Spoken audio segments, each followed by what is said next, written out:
It was when I watched Grease. I wanted to be Olivia Newton-John. I Okay. think I may have made my parents call me Sandy for a while. I love it. I love it. That was like the moment for me as far as an actor. Although I've always loved being a part of like the school plays and stuff even before that, but it wasn't like that was the moment. I was like, oh my gosh, that's Yeah. magic. I want to do that. Yeah. So for that's for the acting part, but then as a writer, because I also write, well, obviously, because we just talked about it. Yeah. The screenplays and being that kind of a writer, it was The Outsiders. Oh.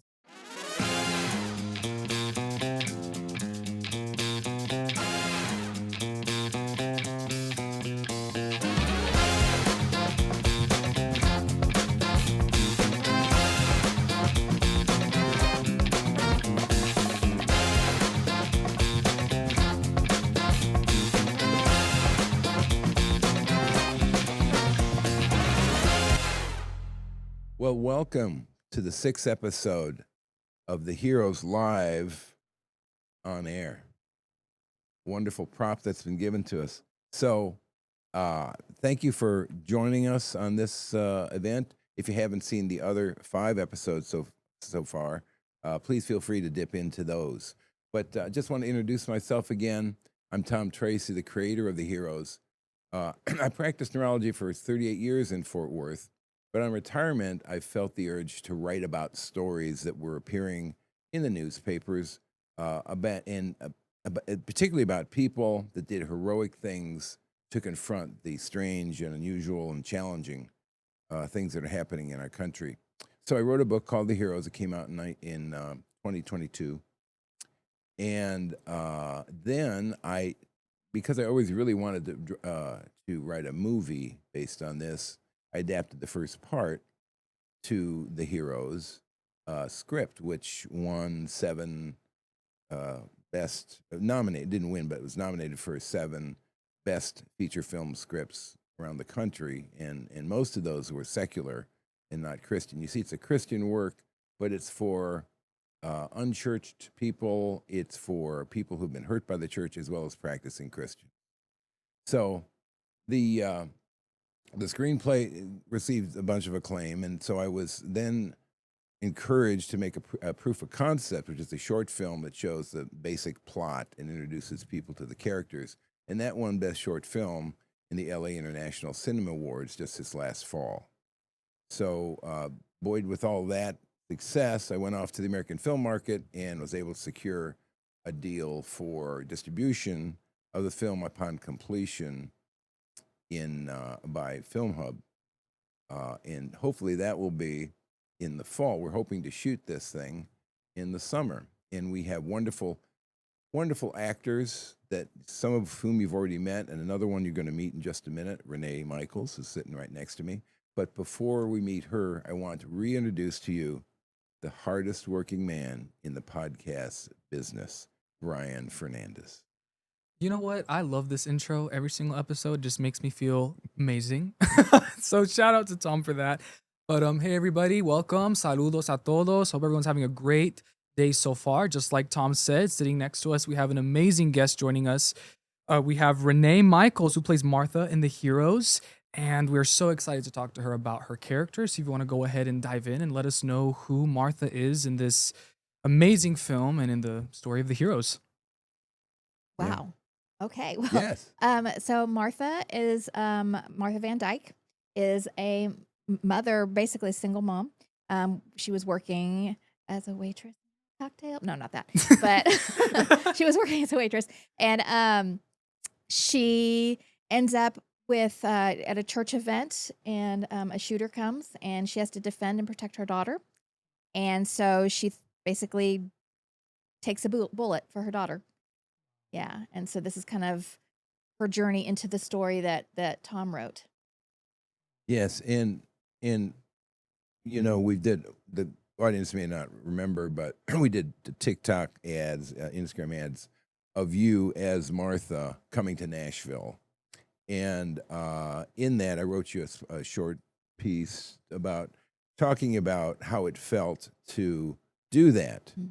To take the bullet, and you performed it perfectly. Yeah. showing the conflict that comes with, yes, I saved my daughter, but I've got this pain, and you're constantly kind of moving your shoulder because there's pain all the time. When it's cold, it gets worse.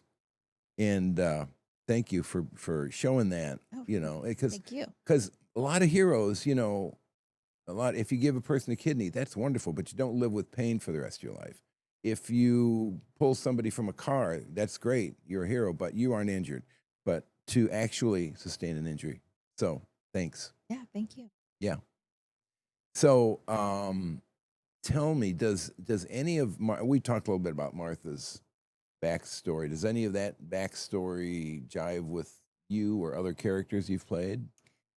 Well, I am a mom, Yeah. and I often think about if I was in a situation similar to Martha, would I respond the same way? Uh-huh. I would hope. I would hope that Yeah. I would be willing to sacrifice myself for my Yeah. kids.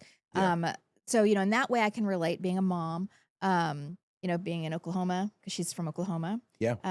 So that's another commonality that we have. Yeah. But she's not really like anything else that I've played. I usually play a little bit harder characters, like meaner. Not I don't want to say the villain because I don't play the villain, but I'm like just more stern, bossy kind of thing. Uh-huh. So to play a softer character is a new thing for me. Uh-huh. Well, you can't tell it Oh, thank where you. I'm sitting. So, and so tell us about some of your other projects that you've played and been in. Oh goodness. So in Oklahoma, it's mainly commercials. So I've done quite a few commercials there, but Mm. I was I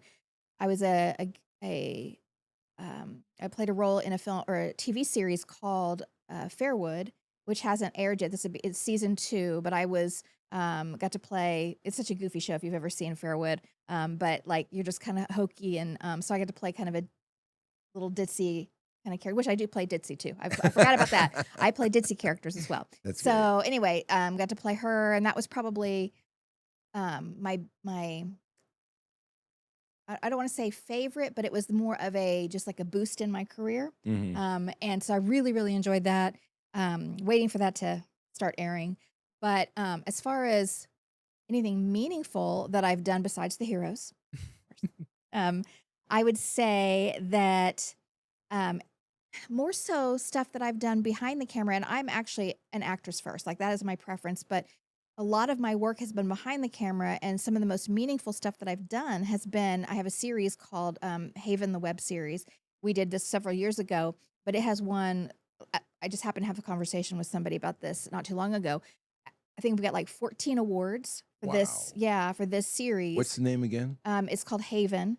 Haven. But it's the web series because initially it was supposed to be, well, it still is on streaming platforms, but it's a web series. So it's about apocalyptic times after the rapture of the church and what happens to these people, believers and non-believers, and how they interact. And, they're running from an evil government and, that kind of thing. Yeah. So anyway, that's probably the most meaningful. And then we've done like a spin-off sort of. It's not really a spin-off, but something else inspired by that series, similar theme that I've done, and it's won award so far. Mm-hmm. And then I have my series, my dramedy, which is a whole other concept, a whole other genre than what I'm used to doing. So it's what is that called again? that one is called Minding the Family. So Yes, we're Minding the we're Family. actually raising funds for the POC for that one. So, Right. Yeah. Yeah. Man, busy. Yes. Busy. And are all of those filmed in Oklahoma? Haven, the original Haven series was actually filmed in Missouri. We lived in Branson at the time, so we filmed it all in Branson. And then the second series based on that one was filmed in Oklahoma. When did you start your career in entertainment? I have been involved in some way or another, whether it be theater or film or whatever, since I was like 8 in elementary school. So I did like stage stuff, community theater, things like that. And then it's just kind of progressed. I wanted very much to be an actress, but I could not at the time move to Hollywood or New York or any of those things, because at that time we didn't have access to what we have now. You know, you Right. had to go. You couldn't work from just anywhere. You had to go to one of those places. That's I had a right. family to raise, Right. so I couldn't. So I was like, you know what? I'm just going to figure out how to do it myself. So this Yeah. is before you had access to all the information on how to be a filmmaker, how to be an actor. I was doing self-study and trying to figure everything out on my own. Yeah. And so that is where I'm at now. I actually started going back to school just recently to Oh. get my degree in Wow. media production, No digital media kidding. production. Yeah. In Oklahoma. It's online with GCU. Oh, it's just Yeah. GCU. Yeah. Yeah. Wow. So I just started Exciting. that. Yeah. Brian, you got something to? Wow, that is That's really that's really amazing. cool. Thank That's you. really, really Yeah. cool. I do remember when I was doing some research, you had a project called Half a Sandwich. Yeah. I would Yeah. love to know Yeah. about that. Well, if you could tell us. the backstory of Half a Sandwich was I needed more footage for my reel. My scenes, my clips are kind of outdated, so I was like, I need something else. So I was gonna write. I just wrote a really short scene, and I let one of my acting coaches look at it, and he was like, "This scene's great. Where's the rest of it?" Like that's it. He goes, "Oh, I thought this was like a short film or something." I'm like, "Well, it's gonna be now." So then I decided, well, okay, this will be an opportunity not just for me to have footage, but it'll be an opportunity for another actor. So it kind of evolved from there. The reason it's called Half a Sandwich is because that's half a sandwich symbolizes something in the story, and it is mentioned in the story. But it's about a woman who is in a hospital waiting room as her father's dying, and an old friend, flame, whatever, we never say, it's never clarified who he is in her life, shows up just randomly. She hasn't seen him in like 20 years, but he heard about her dad. So it was about this healing process. So you've got the family dealing with the family issues, the father dying, and here she's like trying to reconnect with this person that she was very angry with after not seeing for 20 years. So it's kind of that relationship mending, and we don't really know exactly what happens at the end, but it looks like they might be reconciling in some way. Wow, and is that available for us to watch? Or? It is on YouTube, yes. Ooh, okay. Yes. YouTube. I have to watch it. Yes. That's Yes. exciting. Watch Half a Sandwich. Half a Sandwich. That Yes. sounds so cool. It And sounds so, great. also another question that I would love to ask you is there's a moment in the Heroes in the POC that I really loved, and I also touched on this topic with Lainey, which was your character. She kind of has a moment with Estelle Gray, played by CJ.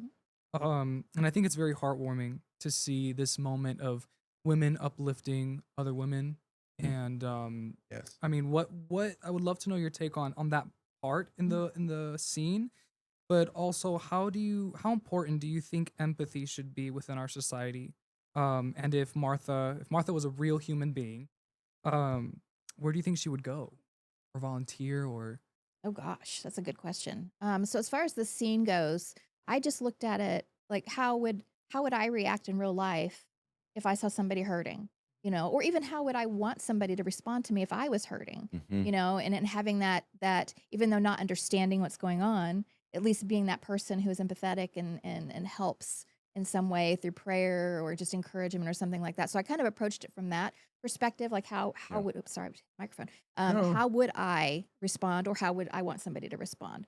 And I feel like I personally am pretty empathetic with people. It does. I hurt when I see other people hurting, and so I just kind of drew from that. As far as where Martha would go, I think I could see her because she does work. Going to church. I see her working in the church somehow related, like doing some kind of a food pantry ministry or something, since she's a waitress. Helping, maybe single women who are struggling because that's where she is or was. Just in that way, I think. Yeah, that's a beautiful answer. Yeah. Well, what our audience may not know is Renee is also an author of children's books. Yes, And I believe you brought some with you. I did. Well, maybe you'd like to show our viewers. Yeah. So this one here is called Lights, Camera, Service Dog in Action. And I don't know if the audience can see that I actually have a service dog. He's sleeping down here. But this one is the first one that I wrote, and it's loosely based on my experience as an actress with a service dog, which has a lot of its own challenges, and just explaining the necessity of having a service dog for somebody who has an invisible disability. So it's not like you can see people. Some people, it's obvious why they need a service dog, right? But with me, Right. you can't tell. So I deal with this a lot. And so it just talks about, what it's like being on set, and what that looks like. So when people look at it, like, oh, okay, so she still needs her service dog, but, she can still do her job too, So Mhm. it doesn't hinder my ability. And then I wrote a couple other ones, fake helpers, real harm. This is because it was my way of, this is my passive aggressive book right here. People who misrepresent their pets as service animals, which is illegal. So it just Ooh. talks about what it does Ooh. to Yeah. handlers, to service dog handlers, Yeah. how that hurts us. Yeah. And then this one is what some people don't know, the homeschooled service dog, that the law does allow us to train our own dogs. So it talks about the character in there. She is learning how to Yeah. train her own service dog. And so that's another thing. I'm just trying to, you know, educate people, Yeah. help them, the things that they've always believed that are incorrect, trying to correct that, Mhm. just to make things easier for those of us who are in the service dog community. So, does each state have different certification requirements or registration for service I dogs? love that you asked me that question. So there How about are that? no legally recognized licenses or certifications for service dogs. Uh-huh. The ADA is the guideline. The Americans with Disabilities Act is the guideline for service animals. There are very few requirements.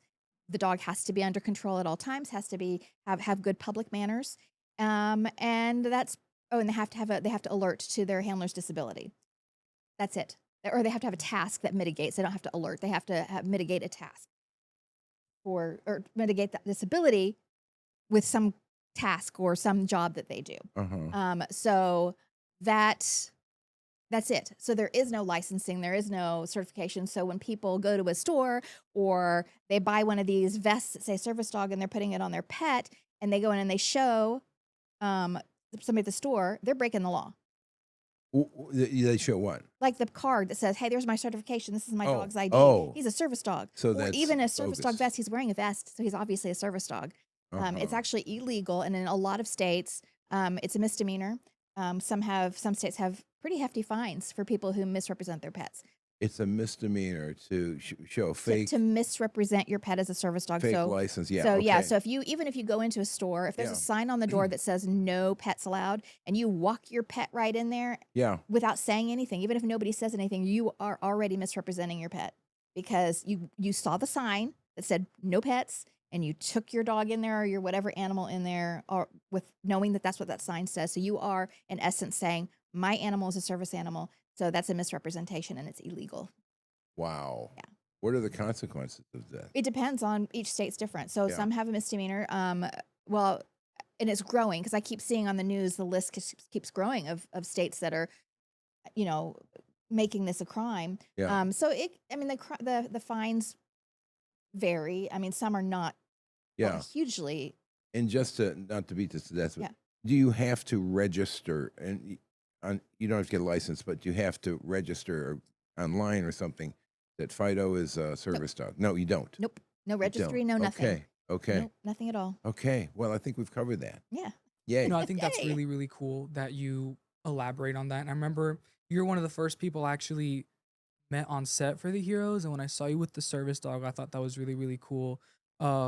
You know, and there is a percentage that's rising because a lot of people are struggling with anxiety Yeah. or any kind of difficulty. Yes. And I think it's really great that you are elaborating on how to properly, if you feel led to get a service dog, what are the requirements and things like that? Because a lot of people are, kind of doing Yeah. it illegally or not the Right. right way. Yeah. So I think it's Mhm. very important that you Yeah. advocate And the for it. ADA does list what a disability is. So it's not just general anxiety. If somebody it's legitimate to have a service dog for anxiety, but not general anxiety. So Mhm. there's guidelines for that. So Yeah. they can look on that. Now, and we talked before too about this industry in particular is anxiety Mm. driven and just Yes. completely. I mean, it's hard to imagine anyone in it that doesn't have some anxiety. I mean, is the shoot going to go on? Am I going to get paid? Am I going to Mhm. get that role? I Mhm. really don't like the director, whatever, you know. And so my thought is you have an opportunity. You kind of an sort of an ambassador for dealing with anxiety. Mm. And by having your dog, you're saying, there's something here that I need help with, Right. which is huge. It's huge. It's open, transparent. It's wonderful. So that you can talk to other people, and they might have you had that opportunity? Have you had the experience where someone would come up to you and say, I struggle with this or that also? Yeah. Oh, absolutely. Yeah. Yeah, Having a service dog kind of opens the door for that. yeah, People always want to talk about it. I do have people come up and say, I have this or that. yeah, How do I get a service dog? What do I do? But yeah, not that I did, like I said, anxiety is a legitimate disability if it actually adversely affects somebody's life in some way, or right, where they can't function, they can't do right. what most people do. He is not an anxiety alert He's not. dog. Yeah, yeah, Yeah, would be called a PSD or a psychiatric service dog.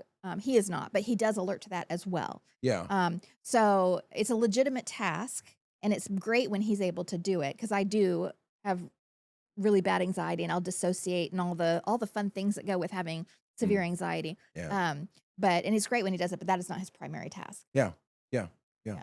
And I have anxiety. I mean, honestly, and it's okay. It's Yeah. okay to say having anxiety. I love it when Kevin Love, you may not know the name, but he is a big, strong power forward in the NBA. And he came out and admitted that he's been struggling with anxiety and depression. And it's absolutely wonderful to have people to come out and say that. Mm. So it's not something to hide. It's just like high blood pressure. If you had high blood pressure, you should treat it. You can't see it, but it can kill you. And anxiety is kind of the same way. So, Yeah. anyways, Yeah, I think when yeah. it comes to, there was actually a post that I read the other day that actually has really altered the way I look at anxiety. And so it was, whenever you are feeling really nervous, or you have to perform, or you have to do something that like you're just really really nervous about, and anxiety starts to kind of really elevate to the surface, and you feel your heart beating really fast. Someone said, consider it your inner body giving you applause in a way. Like as your heart's beating fast, it's kind of your body cheering you on. Like, if they're excited, you should turn your nerves into excitement. Yeah. And so ever since I read that, every single time I have to perform, or I have an audition or something really like Yeah. nerve wracking, I'm like, okay, this is a good thing, Mhm. like I'm getting applause in a way. That's Yeah. kind of the way that I've started Yeah. recently, like Yeah. a month ago, really kind of working my way on how to manage those performer Mhm. anxieties. But I do have another question for Renee, which we've been asking every single guest on this show, which is, do you have a dream role or director you would like to work with? Ooh. So I've been asked this question a lot. Dream role. I, d- I would love to be in some kind of a period piece, Mm, whether it's from the past or future, something that's not set present. present. Yeah. I think that would be really, really fun. Uh, I love Westerns. So, oh. I mean, if I could be in a Western and not background, True. like a True. significant role in a Western, that would be absolutely awesome. As far as directors, I don't know. There's just so many good directors out there, and so many new ones hmm that are coming up, and you're like, wow. I mean, that would be great working with them. But honestly, I think at this point where I'm at in my career, I would be happy to work with just about anybody as long as they were good at what they do. I don't really have somebody I'm like, oh, I'd love to, work with them over anybody else. Cool. Cool. Do you Cool. remember the time in which you said you were interested in stage and stuff? Do you prefer stage over film or TV? And They are go so ahead. different. Yeah. Yeah. There's elements that I like about stage, but if I had to choose, I would say that I prefer being in front of the camera. Mm-hmm. Um, but hmm I do enjoy the live audience. I like that immediate interaction that you get the Yeah. reaction from. You could Yeah. see and feel their emotions and stuff. They don't get that Yeah. on camera, but I prefer being in front of the camera. One of the greatest thrills I have in my life is when I make somebody laugh Mm. or when I can make a group of people laugh. I remember the times. It's amazing. So when in your life did you have a magic moment? One of our actors said that she saw Fred and Ginger dancing in an old thing and she said, I want to do that. Mm. Do you have any memory of that where you saw something and said, whoa, Yes. tell us. It was when I watched Grease. I wanted Oh, to be Olivia Newton-John. Okay. I think I may have made my parents call me Sandy for a while. I love it. I love it. That was like the moment for me as far as an actor. Although I've always loved being a part of like the school plays and stuff even before that, but it wasn't like that was the moment. I was like, oh my gosh, that's Yeah. magic. I want to do that. Yeah. So for that's for the acting part, but then as a writer, because I also write, well, obviously, Right. because we just talked about it. Yeah. The screenplays and being that kind of a writer, it was The Outsiders. Oh. So not only did I wish that I could be in The Outsiders, but also the book and the movie, like all of those things, is what really inspired me to start writing. So I've got the Grease for the acting only, and then The Outsiders kind of covered it, umbrellaed the whole thing. Wow. Yeah, we have the Outsiders Museum in Tulsa, Oh yeah. and got to go there, and it was like so awesome. Just because this was an inspiration for me, and it's an inspiration for a lot of people, but like this was kind of like a stepping stone in my pursuit of this career. So it was just wonderful to go there. Yeah. Is there any place where you would like people to find your work? Yes. Like Half a Sandwich, you said was YouTube, or And Half the a books. Sandwich is on YouTube. The books you can find on Amazon if And you just look up Renee Michaels. Now, I will say there is another author named Renee Michaels, and she writes completely different genre than I write. I'm just going to leave it there. spelled entirely the same. It's spelled the same. Just Yeah. if I would suggest looking up like Kids' Renee book. Michaels children's books or Service Dog or something like that related. On any kind of social media, if they're looking for me on social media, they can look up Actress with a Service Dog. That's kind of that's kind of my thing. That's my brand. Yeah. So they can find me on most social media platforms under Actress with a Service Dog. But yeah, Okay. Half a Sandwich is on YouTube. Okay. Yeah. Cool. Well, so I guess we're coming to the end of this 6th episode. We thank you for watching. Please stay tuned for 2 more of these wonderful The Heroes on air. Thank you and blessings.